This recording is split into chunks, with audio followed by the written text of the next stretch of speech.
Føler du dig nogle gange forkert, fordi du ikke er taknemmelig eller kan føle taknemmelighed? Du har måske hørt coaches tale om, at det er vigtigt at være taknemmelig. Og det er det. Det er bestemt en rigtig god ting. Men hvis ikke man føler det, så nytter det ikke rigtig noget.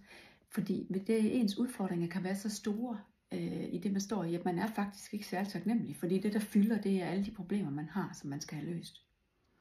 Så kan det måske være en hjælp at tænke, at man skal sætte pris på, i stedet for at være taknemmelig. Det kan være lettere at sætte pris på, at der er varme i radiatorerne, og der er varmt vand, når vi tænder for hanen, og vi får mad hver dag. Og vi er jo i virkeligheden ret heldige her i Danmark, men det er ikke altid, man kan mærke det. Men man kan måske øve sig i at sætte pris på. Det vil helt sikkert gøre en forskel på den måde, man har det. Man vil få det bedre. Samtidig, eller på den samme måde, så har du måske også hørt, at du skal være selvkærlig. Og det er ikke sikkert, at man lige føler en helt stor kærlighed til sig selv, hvis man i virkeligheden i dybest set, bund og grund, ikke føler, at man gør det godt nok.